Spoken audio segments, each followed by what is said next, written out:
야고보서 강의 10째 시간 하도록 하겠습니다.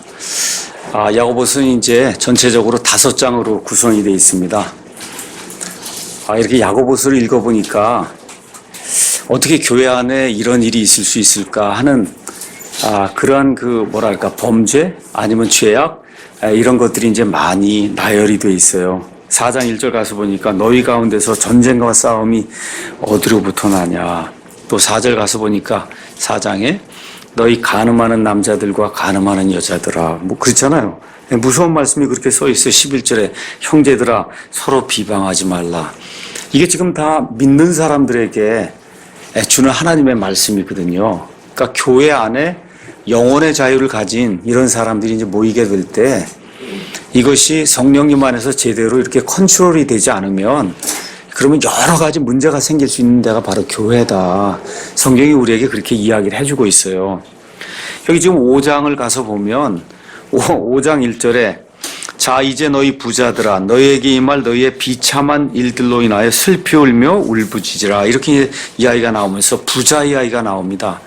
슬픈 것과 같은 일이 이들에게 닥치게 된다.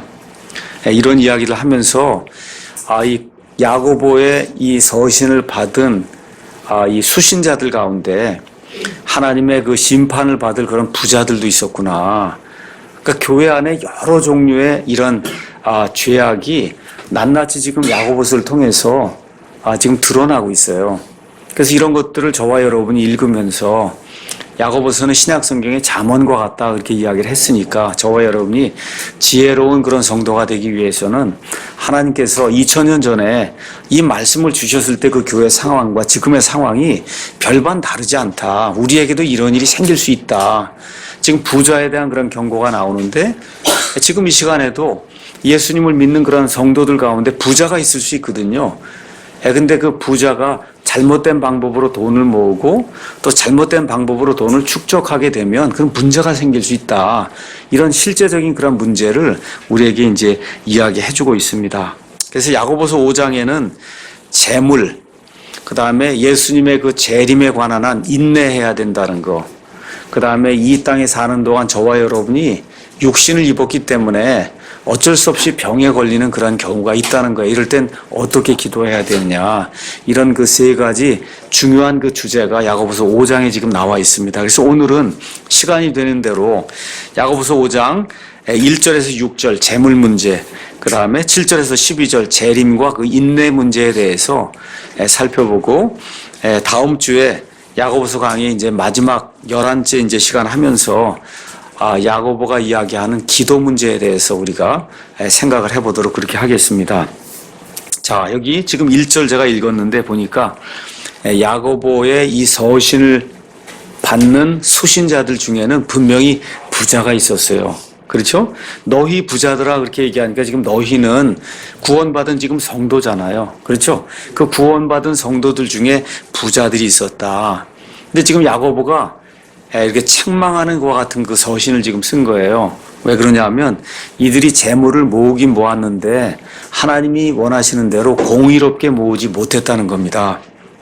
자, 그러면 오늘은 이제 재물 문제를 조금 성경 전체를 통해서 한번 이렇게 좀 살펴보려고 합니다. 성경은 우리의 몸, 영어로 우리가 body라고 이야기할 때 우리의 몸 자체가 악하다고 이야기하지 않아요. 우리 안에 육신이라고 하는 옛 사람이 남아있다. 이 육신은 악한데 몸 자체는 악하지 않다고 이야기합니다. 중립이다. 그래서 이 몸은 새 사람에게 끌려가면 그런 몸이 하나님을 위한 좋은 도구가 되고 이 몸이 중립적인데 이게 옛 사람에게 자꾸 끌려가서 이게 사용이 되면 악한 일을 하는데 이 몸이 사용이 된다. 성경이 그렇게 이야기합니다. 마찬가지로 지금 재물도 성경 전체적인 그런 그 맥락에서 봤을 때 재물도 어느 면에서는 중립적 가치를 가지고 있다. 우리가 그렇게 이야기할 수가 있습니다. 저와 여러분이 믿음의 조상이라고 고백하는 아브라함을 가서 보시면 아브라함이 가난한 사람이 아니었어요. 대단히 창대한 많은 것을 소유한 그런 부자였습니다. 또 하나님의 마음에 합했다고 하는 그와 같은 이 하나님의 칭찬을 들은 다윗도 굉장히 번영했던 사람이에요. 그렇죠? 많은 부를 소유했던 그런 사람입니다. 또 예수님 당시에 밤에 몰래 예수님을 찾아와서 그래서 사람이 다시 태어나는 그 방법에 대해서 예수님께 물었던 니고데모도 유대인들의 치리자들 중에 한 사람으로 어느 면에서 재물도 있고 또 어느 면에서 지식도 있고 명예도 갖춘 그와 같은 사람입니다. 그러니까 꼭 사람이 가난하고 그다음에 뭐 모든 면에서 모든 게 부족해야만 하나님을 잘 섬기고 사람이 조금 부유하거나 지식이 있거나 아니면 또 명예가 있으면 그러면 하나님을 못 섬기고 성경은 그렇게 이야기하지 않는 것으로 이렇게 우리에게 이제 보여요. 자, 하나님께서 이스라엘 백성을 이집트 땅에서 이제 구출해서 가나안 땅으로 보내셨습니다. 하나님이 이스라엘 백성을 하나님의 선민으로 택하신 목적이 있어요.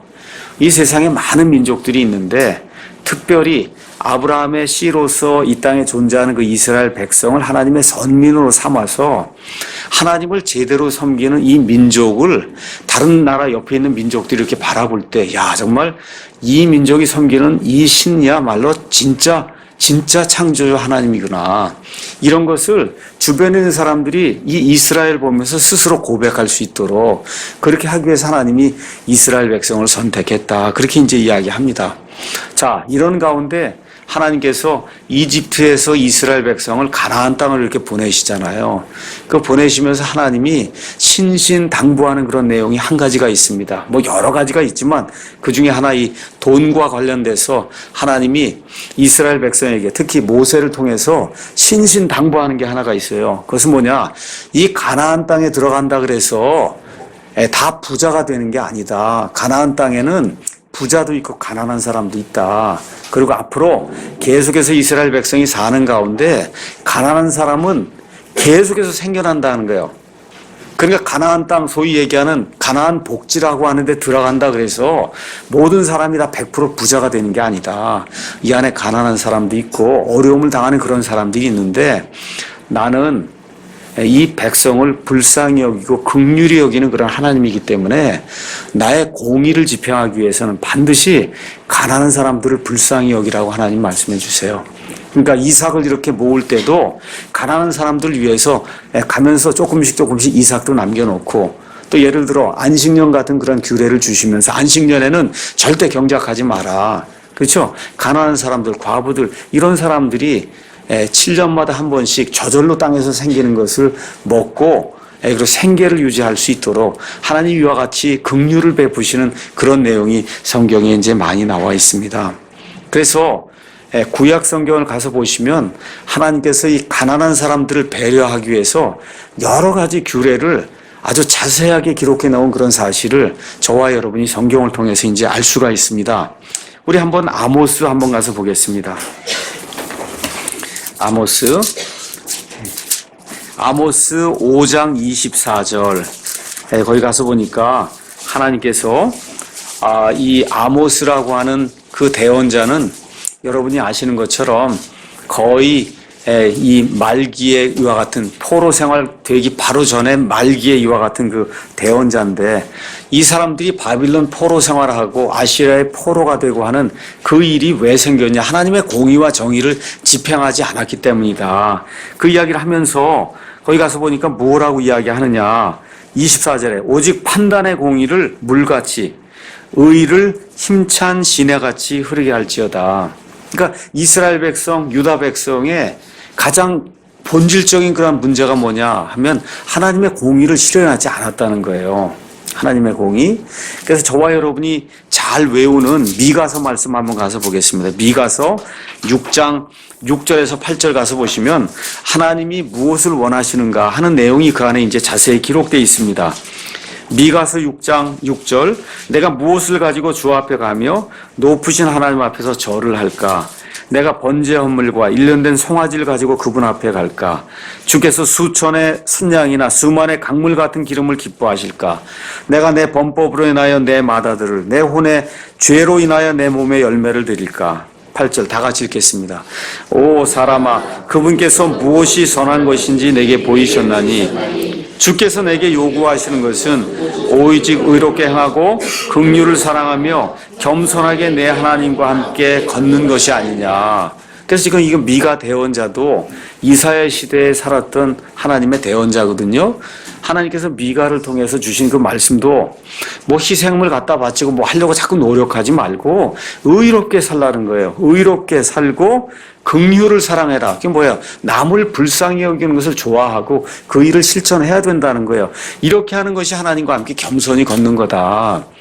이것이 실종됐기 때문에 북왕국 이스라엘은 아시리아의 포로가 돼서 잡혀가고 결국 남왕국 유다는 여기 바빌론 느부갓네살 왕과 바빌론의 포로가 돼서 잡혀가는 그와 같은 내용이 이제 성경에 나오게 됩니다. 그래서 하나님께서 하나님의 말씀을 직접 이스라엘 백성에게 전달해 주시기 위해서 이 대언자들을 보내셨어요. 그래서 하나님의 말씀을 맡아서 이 대언자들이 주가 이같이 말하노라 라고 이야기하면서 하나님의 말씀을 직접 이스라엘 백성에게 대언할 때 이 대언자들이 공통적으로 외친 공통 주제가 있어요. 그것이 뭐냐? 가난한 자들을 없인 여기지 말라는 거예요. 가난한 자들 불쌍히 여기고 가난한 자들의 긍휼을 베풀어라. 이것이 하나님의 뜻이라고 계속해서 외치는 그런 내용이 많이 나옵니다. 성경 여러분 가서 보시면 성경에 하나님은 사유 재산을 갖는 거 이거에 대해서 아무 말씀하지 않으십니다. 사유 재산을 가지고 사람이 열심히 일하고 해서 자기 재산을 갖는 것은 너무 당연한 거예요.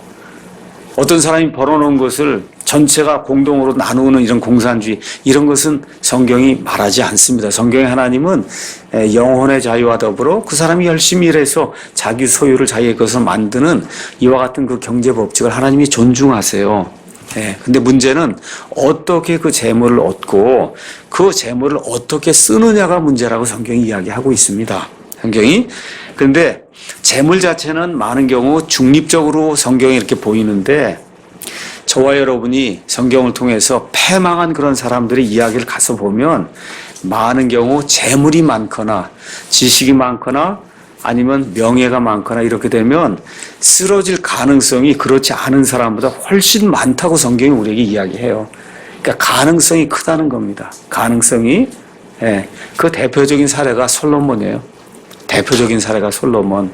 그래서 하나님의 지혜, 명예, 부 이런 모든 것들을 다 누렸음에도 불구하고 결국은 그 모든 것들이 그의 눈을 맞게 될 때 결국 그가 패망할 수밖에 없는 그와 같은 일이 성경에 기록이 되어 있거든요. 그렇기 때문에 너무 부자가 되려고 노력하지도 말고 또 너무 이렇게 가난한 사람이 돼서 다른 사람들에게 손가락질을 받으면 하나님의 백성으로서 부끄럽다는 거죠. 그렇죠? 이런 일이 생기지 않도록 그렇게 기도해야 되겠다는 그런 말씀이 이제 성경에 나오는 겁니다. 자, 어쨌든 지금 야고보서를 받은 이 수신자들 중에는 부자들이 있었어요. 자, 근데 부자들이 재물을 공의롭게 정의롭게 모으지 않았다고 지금 야고보가 책망을 합니다. 어떻게 했냐? 4절. 보라 너희 밭에서 곡식을 거둔 품꾼들의 품삯 곧 너희가 사기쳐서 숨겨둔 품삯이 너희 소리를 지르며 곡식을 거둔 자들의 울부짖음이 만군의 주의 귀에 들어갔느니라. 이렇게 나와요. 뭐 어려운 얘기 아닙니다. 일 시키고 품삯을 주지 않았다는 거예요. 지금 여기 이스라엘 사람들의 그 풍습을 저와 여러분이 가서 마태복음 20장에 우리 예수님이 이야기하시는 걸 한번 가서 보도록 하죠. 마태복음 20장 가서 보면 지금 식으로 얘기하면 인력시장 같은 것이 거기에 이제 나오고 있습니다. 마태복음 20장 1절 하늘의 왕국은 마치 품꾼들을 고용하여 자기 포도원에 들어보내려고 아침 일찍 나간 사람 곧 집주인과 같으니라. 어떤 사람이 품꾼들을 고용하려고 그 품꾼들이 모여있는 지금 식으로 얘기하면 인력시장에 지금 나간 겁니다. 그렇죠? 그가 하루에 1데나리온씩 주기로 품꾼들과 합의하여 그들을 자기 포도원에 들여보냈다. 몇 시에? 보통 이 사람들은 6시에, 새벽 6시부터 일하기 때문에 이제 보냈어요. 그 다음에 거기서 보니까 3시쯤에, 3시는 9시쯤입니다. 아침 9시쯤에 또 나가서 1데나리온에 합의하고 보내고, 그렇죠? 또 11시쯤에 하고, 이런 식으로 가서 구약시대의 그런 어떤 그 전통을 따라서 이스라엘 사람들 가운데는 그날 하루하루 일해서 이 품삯을 받아서 먹고 사는 그런 사람 굉장히 많았어요.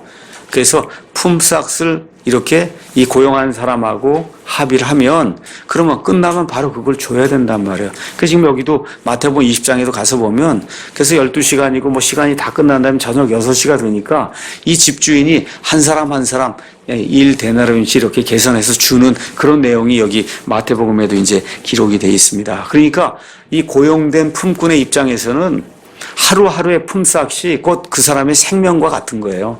그렇잖아요. 그걸 받아야 그의 가족이 하루를 살아갈 수 있는 겁니다. 그래서 신명기 24장 같은 데 가서 보시면 이렇게 기록이 되어 있습니다. 한번 가서 잠깐 보겠습니다. 하나만 읽겠습니다. 신명기 24장 14에서 15절 거기 가서 보니까 가난하고 궁핍한 품꾼은 내 형제든지 내 땅에 내 성문 안에 거하는 나그네든지 너는 그를 학대하지 말며 그의 품삯을 그가 일한 날에 주고 해가 그것 위로 지지 말게 할지니 해가 다 졌는데도 품삯을 안 주면 안 된다는 거예요. 그렇지? 그가 가난함으로 그 품삯에 마음을 두느니라. 그가 너를 대적하여 주께 부르짖으면 그것이 내게 죄가 될까 염려하노라. 하나님 이렇게 말씀하시는 거예요. 그러니까 가난한 사람 품꾼으로 고용하면 그러면 저녁 6시가 될 때 반드시 품삯을 줘야지. 그 주지 않으면 이 사람이 하나님께 울부짖을 때 하나님이 너를 죄인으로 취급해야겠다고 하고 하나님이 용서하지 않겠다는 그런 말씀이 이렇게 나오는 거예요. 그렇죠? 그래서 지금 야고보가 너희 지금 교회 안에 부자들이 많이 있는데 내가 가만 들어보니까 너희가 어떻게 돈을 모았냐. 품삯 주기로 하고 그리고 품삯을 주지 않아서 강탈하는 그런 방법을 사용해서 그래서 돈을 모았다고 직격탄을 날리는 거예요. 그렇잖아요. 그러니까 이건 뭐 사람의 외모를 취하는 게 없어요. 하나님이 지금 말씀 이렇게 대언하는데 사람의 외모를 여러분 우리 교회 같으면 교회 부자도 있고 이제 가난한 사람도 있을 때 부자는 헌금을 많이 내니까 목사가 할 말을 좀 못하고 그렇죠. 가난한 사람 별거 없으니까 무슨 일이 생기면 가난한 사람 가서 즉각 직격탄을 날리고 곤란한 거잖아요. 지금 여기 야고보는 반대로 하고 있는 거예요. 부자, 헌금을 많이 내고 이런 사람들에게 너희가 강탈해서 돈을 모았다. 지금 그렇게 아예 직격탄을 지금 날리고 있는 겁니다. 그렇죠? 그러니까 강탈했다고 하는 얘기는 하나님께서 주신 10가지 명령, 10계명이라고 하는 거, 10계명 중에 맨 마지막 명령이 뭐야? 탐내지 말라는 거잖아요. 하나님의 10째 명령 그 자체를 너희가 범했다 하고 하나님의 특히 이스라엘 백성에게 10계명이라는 건 대단히 큰 거잖아요. 너희가 안 범했다고 생각하는데 실질적으로는 하나님의 그 10가지 명령 중에서 마지막 명령을 직접적으로 범해서 하나님께 큰 죄를 졌다 하고 지금 직격탄을 지금 날리고 있는 겁니다. 또 어떻게 했냐? 6절 가서 보니까 너희가 의인을 정죄하고 죽였으나 그는 너희에게 대항하지 아니하느니라. 자, 여기 가서 보면 의인이 나오는데 이 이야기는 여러분이 많은 경우 구약시대에도 가서 보면 돈이 많고 지금도 마찬가지야. 돈이 많으면 우리나라 말로 그렇게 얘기하죠. 무전유죄, 유전무죄 그렇게 얘기하죠. 예, 돈만 있으면 죄가 있어도 무죄가 되고 돈이 없으면 죄가 없어도 유죄가 되는 이게 얼마나 그러면 다들 그렇게 우리나라 말도 그렇게 내려오잖아요. 구약시대도 마찬가지예요. 구약시대도 마찬가지고 여러분이 이세벨이 나봇을 죽이는 이 이세벨의 남편이 아합인데 이 아합의 집 바로 옆에 나봇의 포도원이 있단 말이에요. 근데 이 이스라엘 백성은 조상 대대로 내려오는 땅이 있어요. 그러니까 나봇의 그 포도원은 나봇의 조상을 통해서 하나님이 그냥 나봇에게 준 거예요. 근데 이 아합이 농사를 좋아했단 말이에요. 저기다가 채소를 키우고 그러면 지금식으로 해보면 상추도 키우고 고추도 키우고 이러면 얼마나 여름에 고추장 찍어 먹으면 맛이 있을까. 그래서 나봇한테 그걸 팔라고 얘기를 하는데 나봇이 뭐라 이건 조상 대대로 하나님이 우리에게 주신 땅인데 이걸 내가 어떻게 파냐. 그렇잖아요. 그래서 그것 때문에 아합이 고민하고 하니까 이세벨이 묻잖아요. 당신 도대체 왜 이렇게 고민이 많냐. 그래서 이제 나봇이 나한테 포도원을 팔지 않는다. 그러니까 뭐라 그래. 당신 지금 이스라엘 왕 맞습니까? 자기 남편에게 그러니까 당신 지금 이스라엘을 다스리는 왕이냐. 내가 당장 뺏어주겠다. 그렇죠? 그렇게 어떻게 해요? 나봇과 함께 거짓 증인을 지금 세워서 나봇이 하나님께 신성모독한다고 이 거짓 증인들 여왕이 왕비가 그 얘기를 하라고 얘기하는데 어떻게 말을 안 들어요? 그렇죠? 그래갖고 나봇과 함께 이 장로들 앞에 가서 나봇이 하나님께 신성 모독한다고 옆에 두세 증인이 그러니까 옳소하고는 그냥 돌로 쳐서 죽이고, 그러면 곧바로 이세벨이 포도원을 뺏어서 자기 남편 아합에게 주니까 아합이 입이 이렇게 벌어져 갖고, 그렇죠? 근데 결국은 이 나봇의 포도원, 거기서 흘린 그 그 피의 대가를 아합과 그 다음에 이세벨이 받아서 결국은 개에게 먹혀서 죽는 그와 같은 악한 일이 이제 생긴다고 성경이 이야기하거든요. 그러니까 거기도 마찬가지잖아요. 돈이 있으니까 무죄한 그런 사람을 잡아서 죽이는 일이 지금 성경에 이렇게 기록이 돼 있어요. 마찬가지 지금 야고보 이 시대에도 교회 안에 돈이 많은 어떤 그런 부자들이 있었는데, 이 사람들이 재판할 때도 재판관들을 이렇게 뭐 뇌물을 주든지 뭐 이렇게 해서 재판을 굽게 해서 의로운 사람을 정죄한다는 거야. 죄가 있다고. 근데 그 의로운 사람은 어떻게 해요? 아무 힘이 없으니까 당할 수밖에 없으니까 꼼짝하지 못하고 당하는 그런 일이 있어. 이런 방식으로 너희가 재물을 모았다. 이거 얼마나 이게 가슴 섬뜩한 그런 얘기입니까? 그렇죠? 그러니 야고보의 이 편지를 받아서 그 교회 안에 이 당사자들은 얼마나 놀랬겠어요. 야, 이거 정말 큰일 났구나. 그렇죠? 회개하고 돌아갈 수 있도록 야고보가 이렇게 말씀을 지금 전달해 주고 있습니다. 자, 성경은 그래서 이 이집트 땅에서 해방이 돼서 이제 돌아간 그 사람들에게 하나님께서 재판의 법도를 주세요. 이스라엘 백성은 이렇게 재판해야 된다. 재판관은 절대 뇌물을 받으면 안 되고, 재판관은 가난한 사람이라고 해서 더 잘 봐주면 안 된다는 거예요. 불쌍하니까 아닌 걸 기라 그러면 안 된다는 거예요. 또 부자에게선 뇌물을 갖고 또 아닌 걸 또 기라고 하면 안 된다. 재판관은 하나님의 의를 가지고 있는 그대로 틀렸으면 틀렸다고, 맞았으면 맞았다고 공의를 집행해야 되는 그런 사람이라고 성경에서 누누이 이야기합니다. 근데 구약시대 재판관은 주로 누가 했어요? 제사장이 했단 말이에요. 하나님의 법을 가지고 있는 제사장이 주로 이런 재판을 많이 했단 말이에요. 그러니까 하나님의 제사장이 돼서 하나님의 공의를 깨닫고는, 그리고 올바른 재판, 굽지 않는 그런 재판을 해야 된다고 성경이 우리에게 늘 이야기를 하고 있어요. 뇌물은 절대 안 된다. 아모스 5장 12절 15절. 그런데 야고보 당시에 교회 안에 있는 성도들 가운데 재판관을 매수하거나 이렇게 해서 죄를 짓지 않은 사람을 죄가 있다고 정죄하는 이런 악한 일들이 있었다고 지금 성경이 이야기합니다. 이거 보면서 뭘 생각해야 돼요? 지금 우리 교회 안에도 그럴 수 있구나. 교회 안에도 돈이 없거나 뭐가 없다 그래서 그 사람이 전혀 죄를 짓지 않았는데도 불구하고 목사를 비롯해서 많은 성도들이 집단 왕따를 시킨다든지, 그렇죠? 어떤 그런 방식으로 해서 공의를 굽게 하는 그런 일이 지금 이 시대에도 교회 안에도 이거 지금 있는 이거 대상자가 누구예요? 교회 안에 구원받은 성도잖아요. 그렇잖아요. 이건 내 얘기가 아니다 이렇게 생각하지 마시고, 우리 사랑침례교회 안에도 킹제임스 성경을 사랑하는 그런 사람들의 모임 안에도 이와 같은 불공정한 사례가 있을 수 있다. 그렇게 되면 이런 말씀을 읽으면서 혹시 우리 교회가, 아니면 혹시 우리 교회 목사가, 아니면 혹시 우리 교회 어떤 재력가가, 그렇죠? 아니면 실력가가 혹시 이와 같은 일을 행하지는 않는가, 우리 자신이 한번 좀 살펴보고, 특별히 교회 안에 소위 빽이 없는 그런 분들, 이런 분들의 사정이 무시되고 혹시나 그들이 멸시를 받고 있지는 않은가, 이런 걸 저와 여러분이 이번 기회에 좀 한번 다시 살펴보는 것이 하나님의 뜻이 아닌가, 이런 생각이 이제 듭니다. 자, 그러면 재물에 대한 하나님의 규례를 몇 가지로 제가 잠시 요약을 했습니다. 하나님 뭐라고 말씀하시냐? 온 세상 우주 만물 모든 것이 다 내 것이다. 하나님 그렇게 말씀하세요. 그리고 하나님께서 각 사람에게 하나님이 주시고자 하는 것을 맡겨주신다고 이야기해요, 성경은. 그래서 하나님이 맡겨주신 것을 맡은 사람을 성경은 청지기라고 이야기합니다. 청지기. 그러니까 저와 여러분 모두에게 하나님께서 여러 가지 재능도 주시고 재물도 주시고 하나님이 저와 여러분을 하나님의 청지기로 불러주셨다. 성경이 그렇게 이야기합니다. 근데 많은 경우 청지기는 자기가 맡은 게 자기 게 아니잖아요. 그렇죠? 맡아서 관리하는 그런 사람인데 많은 경우 이거를 제대로 못하는 경우가 있다.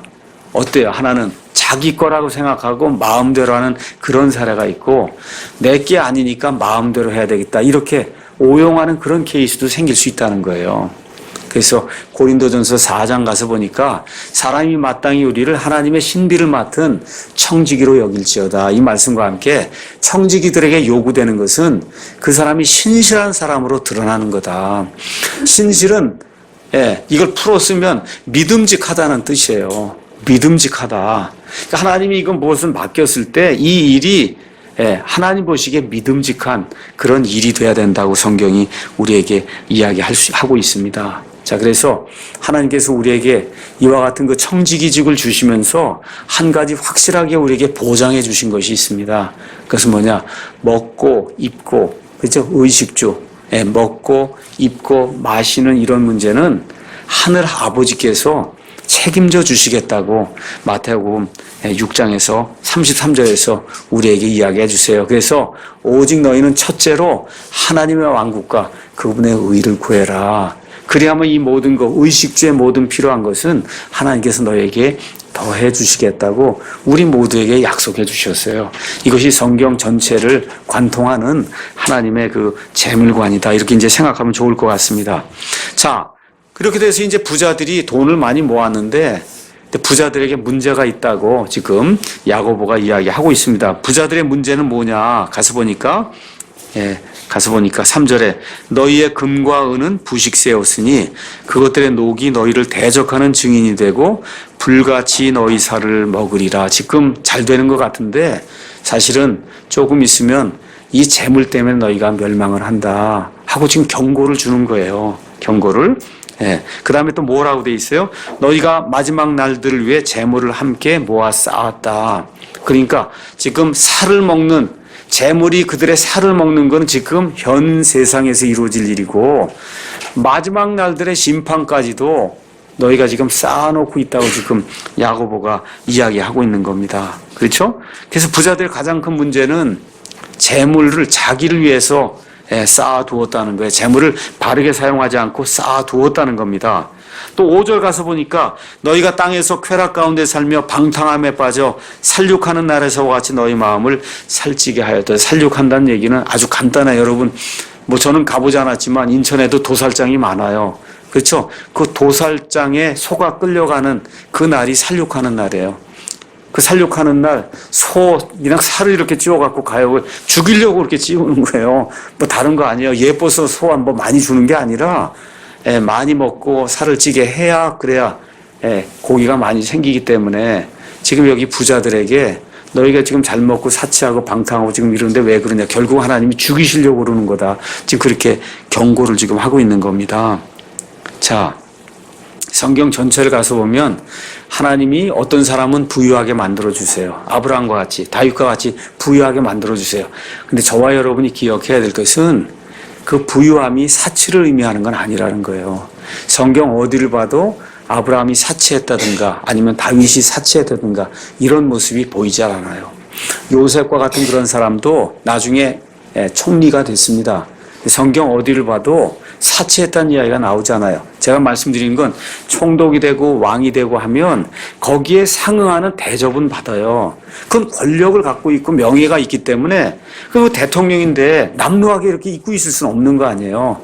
그렇잖아요. 예를 들어 총리인데 그렇잖아요. 일반 사람처럼 입고 있을 수는 없기 때문에 그 직위에 합당한 그와 같은 부귀와 이런 거 하나님이 주세요. 그건 따라서 오는 거예요. 그게 어쩔 수 없이. 그럼에도 불구하고 이거를 남용하지 않았다는 거예요. 남용했다고 하는 게 뭐예요? 그게 사치하는 거거든요. 거기에 대표적인 사례가 또 솔로몬이다. 아시겠죠? 대표적인 사례가. 그래서 부인, 첩 다 합쳐서 1000명이나 됐다고 성경이 얘기를 하니 이게 사치와 방탕의 가장 극적인 그런 사례라고 우리가 이야기할 수가 있습니다.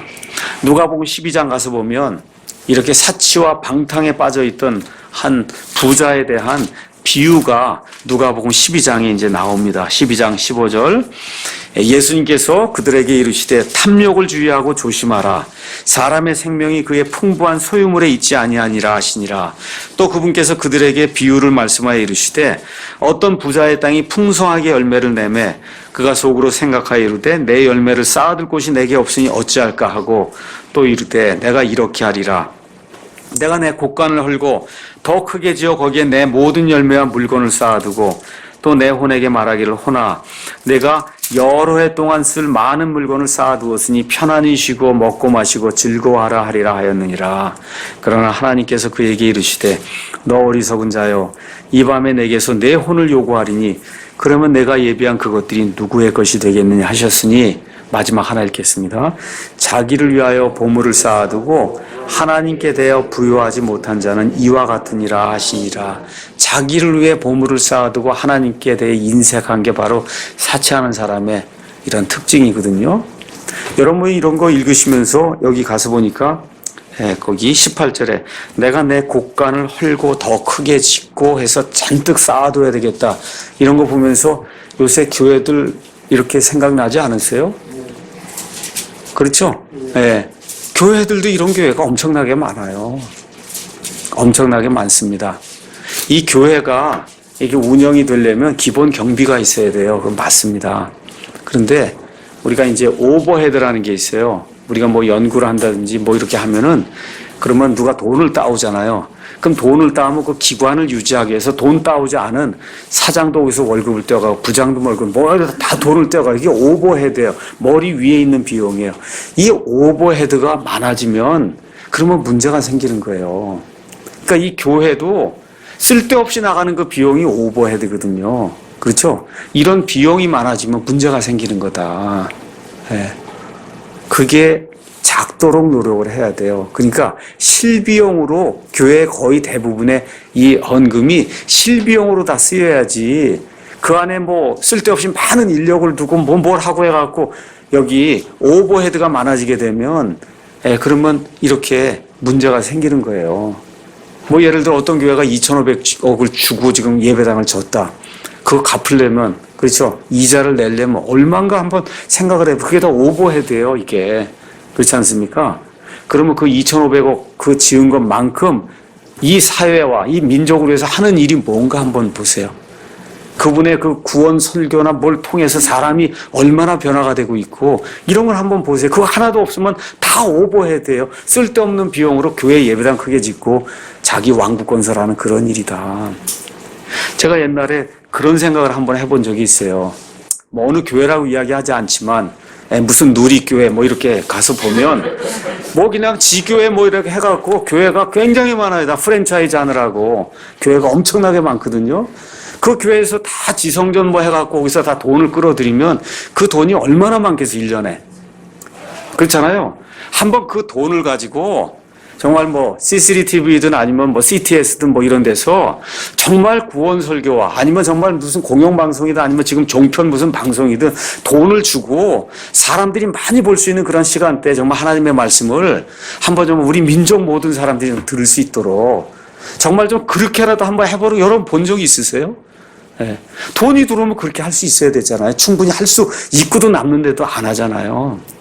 뭐예요? 무덤 사고 그냥 다 지금 그거 하는데 다 쓰잖아요. 돈 예배당 다 짓고 나면 그 다음에 또 묘지 해야 된다 그러고 묘지 다 끝나면 또 뭐 휴양 뭐 지어야 된다 그러고 이렇게 나가잖아요. 그렇죠? 이러한 일들이 바로 오버헤드를 키우는 거고 이게 지금 여기 나와 있는 것처럼 자기를 위해 부요한 거예요. 이 땅에 있는 이 교회를 위한 교회 이렇게 되면 이게 곤란한 거다. 하나님 말씀이 지금 우리에게 그렇게 이야기해 주는 겁니다. 네. 자, 그래서 사치하고 방탕한 그런 교회 운영이라든지 가정 운영이라든지 이런 것은 성경이 원하지 않는 거다. 이 재물에 대해서 사도 바울이 뭐라고 이야기하는지 한번 가서 살펴보겠습니다. 디모데전서 6장 잠깐 보겠습니다. 디모데전서 6장 5절에서 10절 한번 보겠습니다. 마음이 부패하고 진리가 없어 이득이 하나님을 따르는 것이라고 생각하는 사람들의 비뚤어진 언쟁이 생기나니 너는 그러한 자들부터 떠나라. 교회 안에도 하나님을 따르는 일이 이득이 된다 하고 생각하는 그런 사람들이 있다는 거예요. 그러니까 지금식으로 얘기하면 예수 믿으면 잘 된다는 거예요. 다 만사형통이다. 그렇죠? 이렇게 생각하는 그런 사람들이 있는데 너는 그런 사람들로부터 떠나야 된다. 지금 그렇게 얘기하는 거예요. 사도 바울이. 순 무슨 복음교회 이런데 가서 이거 들으면 지금 그 얘기 하는 거예요. 지금 매일 복 받는다고 얘기하잖아요. 그렇죠? 근데 사도 바울이 뭐라 그래? 그런 데서 떠나야 된다고 얘기하잖아요. 지금 하나님을 따르고 하나님 뜻대로 살면 그러면 모든 게 잘 되고 다 이득이 된다고 얘기하는 그런 사람들에게서 떠나야 된다. 그럼 뭐라 그래요? 그러나 만족하면서 하나님을 따르는 것은 큰 이득이 되느니라. 상황이 어떻든지 우리가 재산이 많든지 적든지 학식이 많든지 적든지 만족하면서 하나님을 따르는 게 이득이 되는 거지, 돈이 많다고 재물이 많은 것만이 꼭 이득은 아니라는 거예요. 성경 전체를 한번 가서 여러분과 제가 한번 보세요. 오히려 재물이 많아갖고 문제가 되는 경우가 더 많다. 성경이 그렇게 우리에게 보여주고 있습니다. 그래서 바울의 재물관이 어떻게 표현이 되어 있냐. 우리가 이 세상에 아무것도 가지고 오지 아니하였은즉 아무것도 가지 못할 것이 확실하다. 맞습니까, 여러분? 저도 오면서 이런 말씀들 준비하고 차 타고 오면서 이제 죽을 날이 이제 점점 다가오는데 어떻게 죽어야 될 것인가 이런저런 생각도 하고 그러면서 어저께인가 그 탄저병 무슨 균이 지금 미군 오산 기지에 이제 잘못 배송이 됐다 이렇게 나오는데, 탄저균이 대도시 위에 딱 한 번 살포가 되면 순식간에 300만 명이 죽는다 그래요. 서울이나 인천 이런데 탄저균을 딱 뿌리면 300만 명이 죽어요. 그러면 거의 고통 없이 죽는 거예요. 거의 고통 없이 죽는 거. 이게 딱 떨어지면 고통 없이 죽는 거예요. 어느 면에서 원자탄이 딱 떨어진다. 고통 없이 죽는 거예요. 어느 면에서. 자, 이렇게 죽는 게 복일까? 아니면 고생도 하고 암도 걸리고 이렇게 해갖고 별거 끝에 가서 그냥 다 앙상한 몸만 남아갖고 이런 상태로 죽는 게 복일까? 오늘 차 타고 오면서 그런 생각을 해봤어요. 근데 예수님도 고통을 다 당한 걸 보니까 그래도 이게 고통당하면서 이렇게 죽는 게 그게 인간의 마땅한 도리가 아닐까 그런 생각이 좀 들더라고요. 이게 인간은 그걸 다 겪고 이러고선 가는 게 그게 합당한 게 아닐까 이런 생각도 좀 들고, 이러면 어떻게 죽을지 모르겠지만 한 가지 확실한 건 아무것도 못 갖고 가요. 그렇지 않습니까? 아무것도 못 갖고 가는 게 확실하다. 그래서 8절 먹을 것과 입을 것이 있은즉 우리가 그것으로 만족할 것이다. 아이들 잘 키울 수 있고, 하나님이 사람마다 다 다르게 주세요. 다 똑같이 주면 공산주의인데 그런 일은 없어요. 하나님이 지위에 걸맞게, 그 사람이 또 했던 어떤 일에 걸맞게, 어떤 사람은 부모를 잘 둬서 하여튼 여러 가지 종류로 이 땅에 사는 동안에는 불공평한 그런 일이 일어나는 게 그게 인간 세상이에요. 하나님 그렇게 만들어 놓으셨어요. 사람의 죄악 때문에 그렇기도 하고. 그래서 바울이 그런 거 돈이 없다 그래서 돈 많은 사람 자꾸 바라보고 원망하거나 부러워하지 말고, 또 돈 많은 사람도 많다 그래서 이렇게 좋아하지 마라. 잠언이나 전도서 가서 읽으면 오히려 돈이 많으면 염려와 걱정 때문에 잠을 못 잔다 그랬어요. 잠이 안 온다는 거예요. 오히려 부자가 되면 잠이 안 온다는 거예요. 예를 들어 삼성에 누가 이렇게 총수가 됐다. 지금 1등이에요. 핸드폰이 1등이에요. 지금 어떻게 해요? 누가 나 쫓아와서 1등으로 해서 되면 내가 밑으로 떨어지면 우리 완전히 망하는데 하면 잠이 오겠어요, 여러분? 그래서 잠이 안 오는 거예요. 그래서 거기 가서 보니까 뭐라 기록돼 있어요? 오히려 품꾼은 열심히 일해서 몸이 피곤하니까 그날 달콤한 잠을 자는데 돈이 많은 사람은 잠을 못 잔다는 거예요. 그렇게 성경이 그렇게 우리에게 지혜로운 이야기를 해주고 있습니다. 그렇다 그래서 다 가난하게 되라는 얘기 아닙니다. 지금 성경이 이야기하는 재물관이 그렇다는 거예요.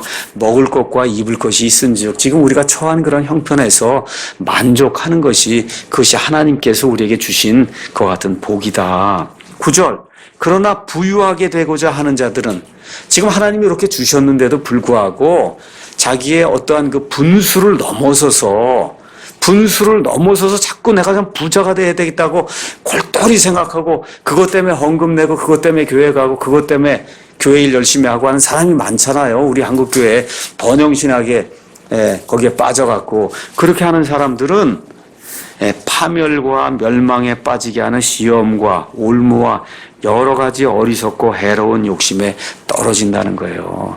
맨날 돈 생각해 보세요.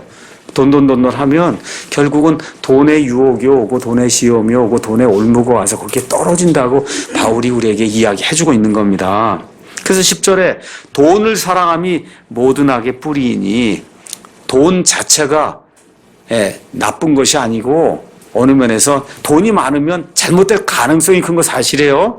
그럼에도 불구하고 어느 면에서 돈 자체는 중립적 가치를 갖고 있는데 돈을 사랑하는 게 문제라는 거예요. 돈을 사랑하는 게 모든 악의 뿌리이니 어떤 자들이 돈을 탐내다가 믿음에서 떠나 잘못하고 많은 고통으로 자기를 찔러 꿰뚫었도다. 여기에 대표적인 사례가 또 누구예요? 발람이 있잖아요.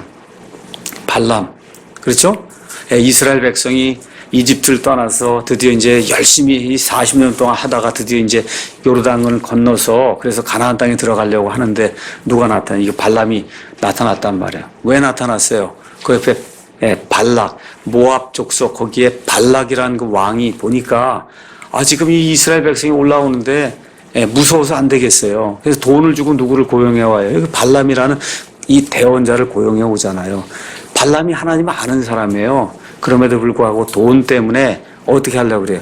하나님이 저주하지 말라고 하는 이스라엘을 저주하는 그와 같은 악한 일 하려고 하다가 결국 실패했어요? 아니면 성공했어요? 실패했어요. 실패하지 못하니까 나중에 어떻게 해요? 이 모압의 여인들을 데려다가 이스라엘 백성과 음행을 하게 해서 그래서 많은 사람들이 하나님이 미워하는 간음죄에 빠져서 죽임을 당하는 그런 일이 있었다. 성경이 그렇게 이야기해요. 그러니까 저주하는 걸로 안 되니까 그러니까 남자들이 이렇게 해갖고 여자들을 사용해서 수많은 사람 죽게 만드는 그런 악한 일을 한 그런 장본인이 발람이거든요. 발람. 그래서 그 사람도 제대로 잘했으면 하나님이 기뻐하시는 그런 대원자로 아주 훌륭한 그런 사람으로 이름이 남을 뻔했는데 여기 지금 나와 있는 것처럼 돈을 탐내다가 믿음에서 떠나 잘못하고 많은 고통으로 자기를 찔러 꿰뚫었도다. 이렇게 이제 이야기하면서 거기 가서 보니까 17절도 이 세상에서 부유한 이 자들에게 명하여 그들이 마음을 높이지 말고 확실치 않은 재물을 신뢰하지도 말며 오직 살아계신 하나님 곧 우리에게 모든 것을 풍성히 주사 누리게 하시는 분을 신뢰하게 해라. 부자 보고 재산 다 팔아서 뭐 하라 그런 얘기 하지 않습니다. 부자인데 왜 부자인 거를 생각하고 살라는 거예요. 왜 부자인가를 생각하고 살아라. 이거 꼭 돈만 이야기하는 거 아닙니다. 어떤 사람은 명예에서 부자도 있고 지식에서 부자일 수도 있고 사람 사귀어 사람이 많이 따른 사람이 많아 이런 사람도 있잖아. 이것도 다 부자예요. 그걸 다 치우라는 얘기가 아니고 여기 지금 얘기한 마음을 높이지 말고 그렇죠. 확실치 않은 그런 재물을 신뢰하지도 말며 어떻게 해요? 부자가 살아계신 하나님 그 살아계신 하나님 그분을 신뢰하도록 그렇게 경고를 주라고 지금 바울이 이야기를 하고 있습니다. 그 다음에 또 선을 행하게 하며 선한 일들에 부요하고 베풀기를 좋아하며 부요하고 베풀기 좋아하려면 내가 부자여야 될 거 아니에요. 그렇잖아요. 하나도 없는데 어떻게 선을 베풀고 하나도 없는데 어떻게 선 베푸는 걸 좋아할 수 있어요. 다시 한번 제가 여러분에게 말씀드립니다. 우리 사랑 침례교회 성도들 또 킹제임스 성경을 사랑하는 우리 형제 자매들 재물에서 또 명예에서 또 권력에서 그렇죠. 이 세상 사람들이 누릴 수 있는 그런 부귀에서 나쁜 일 하지 않고 하나님이 그렇게 주시는 그런 거라 그러면 여러분과 제가 많이 누리는 것 그것도 하나님의 뜻 안에 들어 있습니다. 그래서 어떻게 해야 돼요? 많이 선을 행하고 선을 베풀 줄 알고 가난한 사람들 배려할 줄 알고 하나님의 일이 흥왕할 수 있도록 그 일을 위해서 많은 재물도 내어놓을 줄 알고 그렇잖아요. 이런 일들 하면 그 재물 자체가 그 사람에게 복이 된다고 성경이 우리에게 이야기해주고 있는 겁니다. 그렇죠? 그래서 또 19절에 또 다가올 때를 대비하여 다가올 때가 뭐예요? 심판의 때죠. 예수님 심판하실 그때를 대비하여 자기를 위해 좋은 기초를 쌓게 할지니 이것은 그들이 영원한 생명을 붙들게 하려 함이라. 이렇게 이야기를 하고 있습니다. 그래서 부유한 사람들, 지적으로 또 재능 면에서 모든 면에서 이렇게 부유한 그런 사람들 다가올 때를 대비해서 그래서 가지고 있는 그런 모든 것을 주님을 위해서 쓸 그와 같은 마음의 자세를 가지고 있어야 된다. 지금 성경이 우리에게 그렇게 이야기하고 있습니다. 다시 야고보서로 돌아오겠습니다. 야고보서 지금 돌아와 봤더니 야고보가 지금 뭘 얘기하냐. 그렇게 하지 않으면 너희 부자들에게 재앙이 임한다고 지금 이야기하고 있어요. 1절 가서 보니까 자 이제 너희 부자들아 너희에게 임할 너희의 비참한 일들로 인하여 슬피 울며 울부짖으라. 지금 이야기하고 있어요. 이렇게 악하게 모으고 악하게 쌓아두고 하나님께는 인색하고 가난한 사람들 멸시하고 이런 사람들 비참한 일들이 너에게 다가온다. 그렇죠? 그렇게 지금 이야기하고 있어요. 2절 가서 보니까 너희 재물은 썩었고 너희 옷은 좀 먹었다. 지금 뭐가 있는 것 같은데 하나님 눈으로 보면 그럼 이미 다 썩었고 이미 다 좀 먹어서 아무것도 아니라고 성경이 이야기해주고 있어요. 이와 같은 특징을 가지고 있는 그런 교회가 요한계시록 3장에 가면 라오디게아에 있었어요. 라오디게아. 이 라오디게아 교회에 대해서 잠깐 한번 가서 살펴봅시다. 요한계시록 3장에 가서 보니까 3장 17절에 라오디게아 교회에 대한 하나님의 판단이 거기 나옵니다. 17절. 이는 내가 이르기를 나는 부자라. 교회가 얘기하는 거예요. 나는 부자라는 거예요. 내가 재산을 불렸으니 아무것도 부족한 것이 없다 하면서 하나님 볼 때는 자기 눈에는 엄청나게 교회가 잘 되는 것 같고 사람도 많이 모이는 것 같고 다 이런 것 같은데 하나님이 뭐라고 말씀하시는데 실상을 얘기해 주겠다. 내 비참한 것과 가련한 것과 가난한 것과 눈먼 것과 벌거벗은 것을 내가 알지 못한다. 지금 그렇게 이야기하고 있어요. 혹시 우리 교회가 또 킹제임스 성경을 쓴다고 자부하는 우리 개개인이 하나님 앞에 이런 모습으로 서 있는 것은 아닌가 우리가 한번 생각을 해봐야 돼요. 그래서 하나님이 권고의 말씀을 18절에 주십니다. 내가 내게 권고하노니 너는 내게서 불로 정제한 금을 사서 부유한 자가 되고 하나님이 주시는 금 영원토록 보존이 되는 이와 같은 보화를 사라고 지금 이야기하고 있어요. 또 흰옷을 사서 입어 내 벌거벗은 수치를 드러내지 말며 하나님이 주시는 그런 옷 그걸 다 치장하려고 노력해야지 밖에 보이는 건물 뭐 몇천억 이런 거 이거 소용없다는 거예요. 이거 소용없다. 예. 그 다음에 내 눈에 안약을 바르고 내 상태가 어떤지 봐라. 지금 그렇게 이야기하고 있습니다. 야고보의 수신자들도 동일한 그와 같은 그 경고의 말씀 지금 하나님이 주시는 겁니다. 그렇죠? 그래서 그 결과가 3절에 부자들의 살을 먹어버리겠다. 재물 때문에 패가 망신한 그런 사례들 성경에 많이 나옵니다. 여러분이 창세기 가서 읽어보시면 창세기 12장 이후에 아브라함과 롯이 나와요. 거기 가서 보니까 하나님이 이 둘에게 복을 주니까 어찌나 둘이 창대하게 됐는지 이 소나 양을 먹일 풀이 없게 된 거예요. 그러니까 어떻게 해요? 아브라함의 목자들과 롯의 목자들이 서로 싸웠다 그랬어요. 그렇죠? 이건 내 주인의 이 양들을 먹여야 된다. 나도 내 주인의 양들을 먹여야 된다 하니까 목자들끼리 싸울 정도가 됐어요. 그 정도로 창대하게 된 거예요. 아브라함만 그런 게 아니라 누구도요? 롯도 그렇게 된 거예요. 근데 아브라함의 부요함은 아브라함을 변화시키지 않았어요. 초지일관 하나님만 따르게 됐는데 롯은 부요하게 되니까 눈을 하나님에게서 돌려 어디로 향했어요? 소돔과 고모라로 향했다. 성경이 그렇게 이야기하는 겁니다. 그래서 이게 부요하게 되면 문제가 생길 그런 가능성이 많다. 그렇게 이야기하면서 4절, 5절에 하나님께서 이와 같은 그 부자들 심판하신다.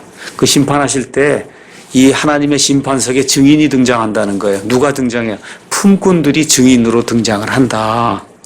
그러면서 최종 심판이 있다고 이야기하는 3절에 가서 보니까 너희가 마지막 날들을 위해 재물을 함께 모아 쌓았다 해서 지금은 뭐가 잘 되는 것 같은데 나중에 심판의 때가 있다는 사실을 잊지 말라. 자, 이야기하면서 여러분과 제가 신약성경을 읽어가서 보시면 베드로도 그렇고 바울도 그렇고 야고보도 그렇고 뭐 사도 요한은 말할 것도 없고 자기 당시에 예수님의 재림이 있을 줄로 그렇게 임박한 예수님의 재림이 있을 줄로 지금 생각을 하고 지금 말씀을 쓰고 있는 거예요. 2000년 후에 이런 얘기가 아니에요. 내 때 어느 때라도 예수님의 재림이 있을 수 있다. 그게 마지막 날이다. 이걸 생각하고 살라고 하면서 지금 이와 같은 그 서신의 말씀을 주고 있습니다. 여러분 잘 아는 것처럼 우리 모두 이 땅에 태어난 모든 사람이 다 심판을 받습니다. 근데 예수님 안에서 심판받는 사람이 있고 예수님 밖에서 심판받는 사람이 있어요. 두 종류의 사람이 있다. 성경이 그렇게 이야기합니다.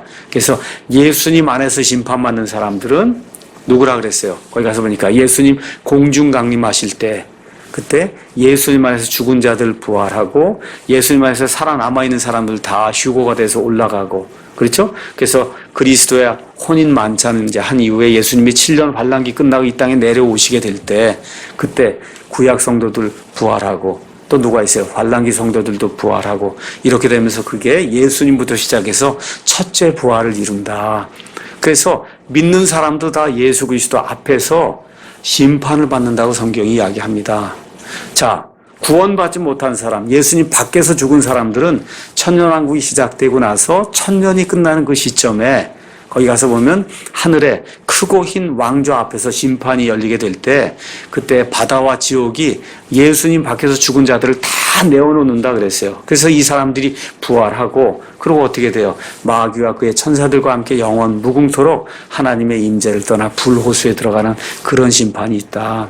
그러니까 부활도 믿는 자나 믿지 않는 자나 다 부활하는 거고 심판도 믿는 자나 믿지 않는 자나 다 심판을 받는 거다. 성경이 그렇게 이야기합니다. 그러니까 심판 얘기 나오니까 믿지 않는 사람만 얘기하면 안 돼. 저와 여러분도 보상 받을 것을 위해서 하나님이 심판하신다고 그렇게 이야기해요. 그래서 어떻게 해야 돼요? 기회가 있을 때 특히 가난하고 우리가 무언가 긍휼을 베풀 것 같은 성도들에게 할 수 있는 대로 우리가 긍휼을 베풀어야 된다고 성경이 이야기합니다. 그래서 이 세상적인 재물 나누는 것, 세상적인 지식 나누는 것도 우리가 해야 되는데 어떤 것도 또 해야 돼요. 저와 여러분에게 영적인 재물이 풍성하면 그것도 나누셔야 돼요. 그 영적인 재물 중에 하나가 뭐예요? 킹제임스 성경이잖아요. 다른 사람 잘 모르잖아요. 같은 예수님을 믿어도 성경 구절이 빠져 있고 그렇죠. 성경 구절이 왜곡이 돼 있어서 이게 구원 받았나? 오늘은 받은 것 같고 이 구절 읽으면 또 아닌 것 같고 이 성경이 잘못되어 있으니까 그렇잖아요. 저와 여러분이 가지고 있는 영어 킹제임스 성경 이 성경 안에는 교리가 잘못된 게 하나도 없어요. 하나님의 말씀 중에 빠진 게 한 단어도 없습니다.